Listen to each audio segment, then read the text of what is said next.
लोकसभा चुनाव का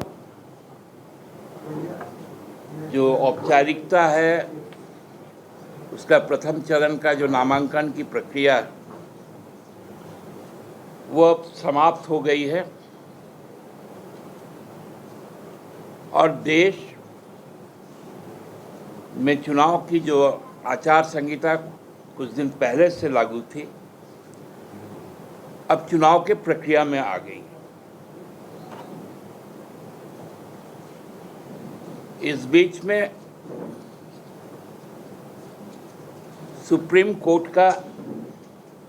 जो ऐतिहासिक फैसला आया इलेक्टोरल बॉन्ड पर और विपक्ष पर जो ईडी के छापे पड़े कार्रवाई हुई, नेताओं को जेल के अंदर किया गया,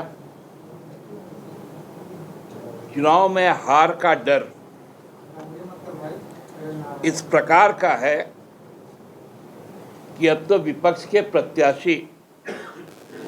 के नाम की घोषणा होती है तो तुरंत ईडी उसके दरवाजे पर पहुंच जाता है। यह हम लोगों को कल महाराष्ट्र में देखने को मिला। बहुत सारे साथी पूछेंगे आप लोग कब प्रत्याशी की घोषणा करेंगे, तो इसलिए मैं आगाम कह दे रहा हूं कि जहां हम लोग अपना प्रत्याशी का नाम का घोषणा करें फिर ईडी ना पहुंच जाए, क्योंकि अब तो बहुत सारे लोग चुनाव इसलिए नहीं लड़ना चाहते कि वो ईडी के रडार में नहीं आना चाहते, और कुछ लोग ईडी के रडार से बचने के लिए भी चुनाव लड़ रहे हैं। दोनों बातें। लेकिन जो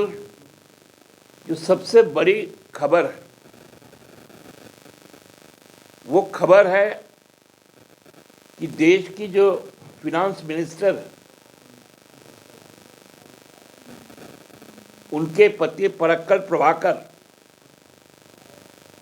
जो देश के 10 सर्वश्रेष्ठ और प्रसिद्ध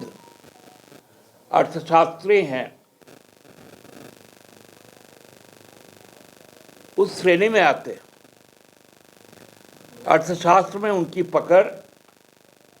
का लोहा पूरी दुनिया मानती है।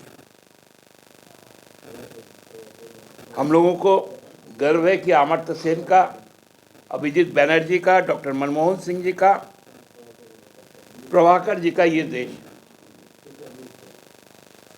ये इलेक्टोरल बॉन्ड के समय ही इन लोगों ने जो बातें कही थी कि दुनिया का सबसे बड़ा स्कैम होने जा रहा है,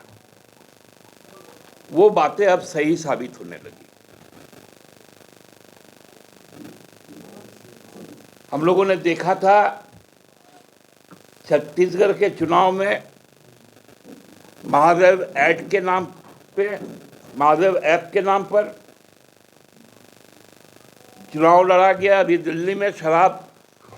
कथित शराब घोटाले के स्कैम आए, जो अब सामने आ रहा है कि जो स्कैम में जो मुख्य किरदार है, जो सरकारी गवाह भी, वो पहला इलेक्टोरल बॉन्ड खरीदकर टीडीपी को देता है, जो भाजपा के सहयोगी है। दूसरी बार बॉन्ड खरीदकर बीआरएस को देता है, और जब शराब कांड को रचा जाता है और एक लोकतांत्रिक सरकार और पार्टी को समाप्त करने के लिए उसको हथियार के तौर पे लेती है, तब वो 55 करोड़ रुपया भाजपा को देती है।